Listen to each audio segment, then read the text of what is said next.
I do it because I want to learn. I want to learn what you think.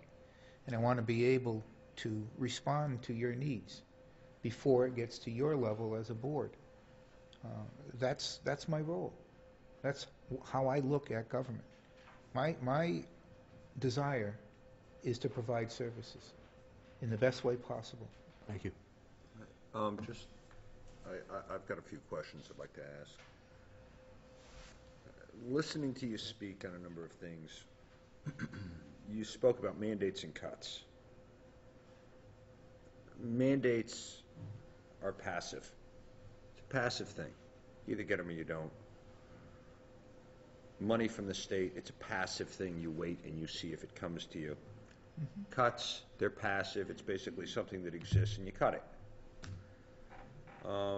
My primary concern as a selectman and as a citizen here is I don't want passive, I want active. What do you do as a town manager to find new sources of revenue, to generate sources of revenue, to be active in finding new business, new development, and stimulating the business that sits here? What is it you do for Middleborough in that respect?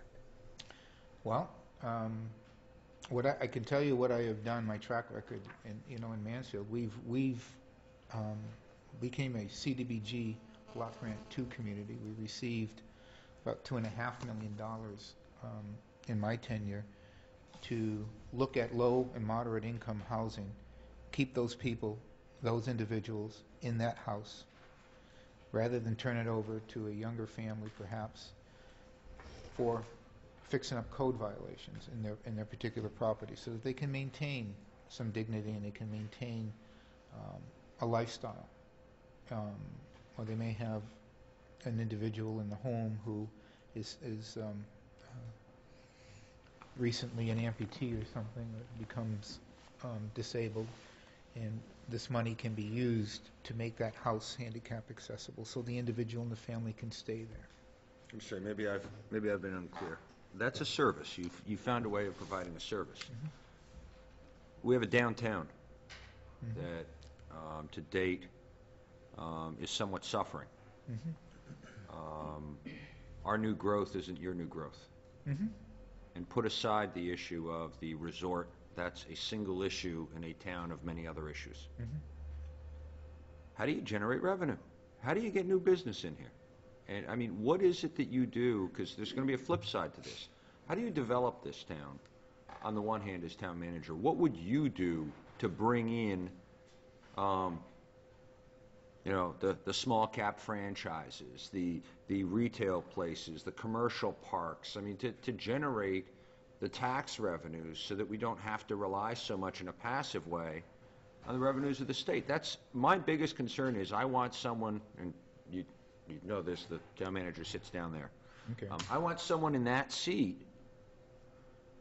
who is working to bring in more revenues so that I can pay less or keep paying the same in terms of my taxes. I mean, because they'll never go down. I either pay more or I pay the same or something close to the same.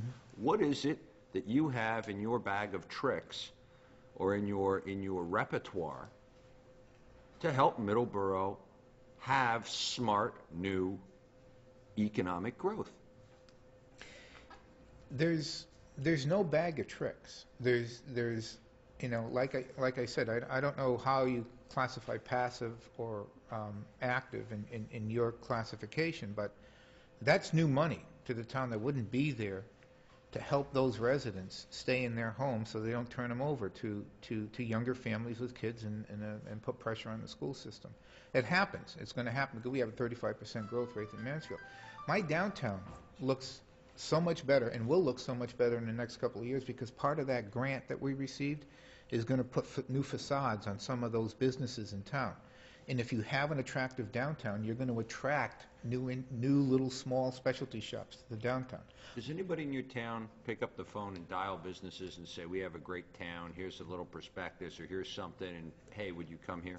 Is there somebody in your town who does that? Oh yeah, we have. I appoint an industrial development commission. We put together, spent some money, putting together a brochure that sells Mansfield to the business community. I look at businesses as corporate citizens. They have a responsibility to this community as they do in Mansfield. When we attracted Samsonite, they had to come up, they got a tax break to come to Mansfield, but they generate over $5 million in revenue to the local businesses in this community. And we look for those types of opportunities. And if you don't have access to 495, then you don't really have an industrial park that's attractive right now to the business community as a whole. Okay, that's answering my question. I spend a lot of time with the Chamber of Commerce, and I provide them with a vision and a direction as to how I'd like to see Mansfield grow. And they share that with me, and we work together and opportunities to develop new business growth. We've attracted a tremendous amount of industry in Mansfield over the last 5 or 6 years. I was the individual involved with getting us into along with Mike McHugh, getting us into a regional ETA, economic target area, so that we could offer these types of tax credits to companies to come in and to employ our local residents so that they don't have to jump on a train and go to Boston all the time. Okay, then I have the flip side of that question. You said we are poised to have revenue. I've got no growth. New growth. I've just got two. Well, actually, it wouldn't be, since it's a tax-free thing. You're not going to have that added to new growth, but I understand what you mean. I have two more questions. Okay. You'll have new growth in a different way. Mm-hmm. The first one is, you talk about development, which is what I'm interested in. There is another contingent of people, or probably the same contingent of people, that want the development, the economic development and the revenues, who still want to be able to maintain that rural character, the dirt under the fingernails and the ability to go out and, roam around and not worry about 27 cars running over themselves or their children. Mm-hmm. How do you balance those as town manager? I think it's important that you have a planning board and a planning committee that's put together a master plan that will help you as a community maintain the values that you're looking to maintain, that open space. We've purchased open space in the town of Mansfield because it was important to us to preserve that rural character. I'd be the first one at town meeting floor saying we need to do that, recognizing that there is the need to maintain a rural character. We've grown in Mansfield. We have a rural character, but our growth has been so significant in the residential area that it's created a lot of these subdivisions that are absolutely important to any community, but you need to balance that. You need to balance that with open space and the need to preserve open space. Take land, turn it over to the Conservation Commission, protect your water sources, make sure that those places are opened, open space areas that you want to control. You don't want anyone else to control them because it's important to